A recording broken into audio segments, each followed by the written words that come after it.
हैं पहलगाम से आई खबर के साथ। पहलगाम हमले को लेकर के दिल्ली में बैठकों का दौर लगातार जारी है। पीएम मोदी की अध्यक्षता में सीसीएस और सीसीपीए की बैठक जो है वो देखने को मिल रही है। इसी के साथ साथ पहलगाम हमले के बाद सीसीएस की दूसरी बैठक जो है वो चल रही है। केंद्रीय गृह मंत्री अमित शाह, राजनाथ सिंह यहां पर मौजूद हैं। सुरक्षा हालातों को लेकर के लगातार यहां पर उच्च स्तरीय बैठक हो रही है। इस बैठक के दौरान चर्चाओं का दौर जारी है।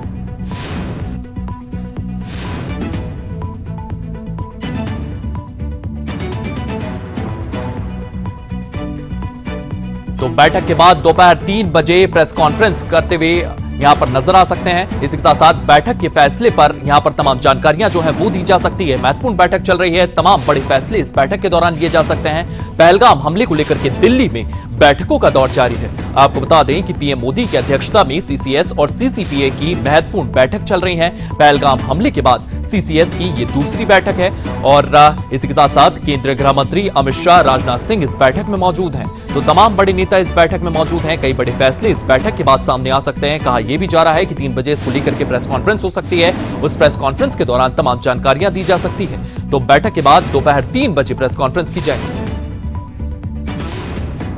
और इसी खबर को लेकर के हमारे सहयोगी देवांश हमारे साथ मौजूद है। देवांश, बैठकों का दौर लगातार जारी है, बैठकें देखने को मिल रही है। 3 बजे तक क्या कुछ चीजें सामने आ सकती है देवांश? जी बिल्कुल, देखिए कि राजधानी दिल्ली में बैठकों का दौर जो है वो लगातार जारी है। प्रधानमंत्री नरेंद्र मोदी की अगुवाई में जितनी भी बैठकें हैं वो हो रही हैं। 3 बजे प्रेस कॉन्फ्रेंस का एक कयास है वो लगाया जा रहा है कि 3 बजे एक प्रेस कॉन्फ्रेंस करके जो है वो सारी जानकारी जो है वो दी जाएगी, मीडिया को जानकारी दी जाएगी, जनता को एक जानकारी दी जाएगी, एक मैसेज जो है वो प्रधानमंत्री नरेंद्र मोदी जो है वो सीधे सीधे पाकिस्तान को देंगे। देखिए, जिस तरीके से जम्मू कश्मीर के पहलगाम में आतंकवादी हमला देखने को मिला, उसके बाद सीसीएस की ये दूसरी बड़ी बैठक है। पहली बैठक में जिस तरीके से प्रधानमंत्री नरेंद्र मोदी ने भारत ने पाकिस्तान की रीढ़ की हड्डी तोड़ दी थी, सिंधु जल समझौते को निलंबित कर दिया था कुछ वक्त के लिए, उसके बाद पाकिस्तान में बौखलाहट जो मची है वो अभी तक मची हुई है। तो उसके बाद सीसीएस की ये दूसरी बैठक बहुत महत्वपूर्ण बताई जा रही है। जिस तरीके से आज ये दूसरी बैठक खत्म हुई है, अभी 2 बैठकें और बाकी वो खत्म होने वाली हैं। उसके बाद जो फैसला आएगा वो पाकिस्तान को पूरी तरीके से हिला के रख देगा, इसकी उम्मीद लगाई जा रही है। और इसी की उम्मीद जो जनता है वो भी प्रधानमंत्री नरेंद्र मोदी से लगा रही है। जी देवांश, इसी के साथ साथ एनएसए और सीडीएस भी इस बैठक में शामिल हुए हैं। बड़ा फैसला इस बैठक के दौरान लिया जा सकता है।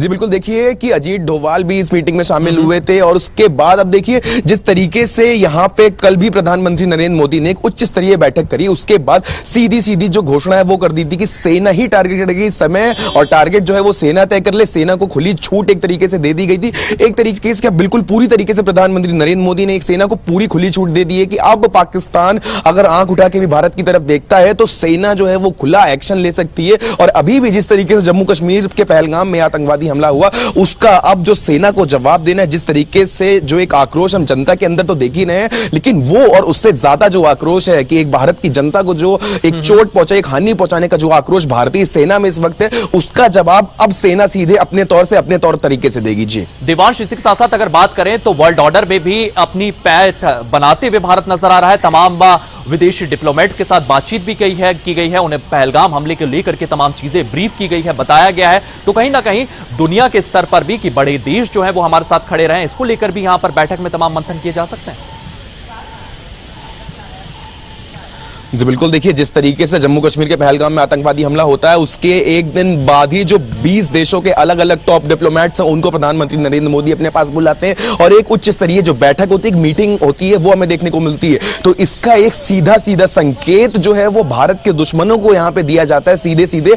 जिस तरीके से देखिए पाकिस्तान के कंधे पर रख के बंदूक चीन भी हमारे ऊपर गोली चलाने की कोशिश जो कर रहा है, तो सीधे तौर पर यह जवाब जो है वो चीन को और पाकिस्तान को तो सीधे तौर पर जो जवाब है वो दिया जाता है कि भारत इस जंग में, आतंकवाद के खिलाफ इस जंग में भारत अकेला नहीं है, भारत के साथ पूरी दुनिया खड़ी हुई है। जिस तरीके से आतंकवादी हमला पहलगाम में होता है, उसके एक दिन के अंदर ही भारत के प्रधानमंत्री नरेंद्र मोदी और अमेरिका के राष्ट्रपति डोनाल्ड ट्रंप के बीच में फोन पे बातचीत होती है और आतंकवाद का खात्मा करने के लिए दोनों देश, और ना सिर्फ अमेरिका बल्कि अन्य, अगर आप बात करें कि इजराइल की बात करें, अन्य देशों की, तो पूरी दुनिया जो है वो इस वक्त भारत के साथ कदम से कदम और कंधे से कंधा मिलाकर खड़ी आतंकवाद को खत्म करने के लिए। जी देवांश, पूरी दुनिया जो है वो भारत के साथ खड़ी हुई नजर आ रही है। इस तमाम जानकारी के लिए देवांश आपका बहुत बहुत धन्यवाद। तो लगातार बैठकों का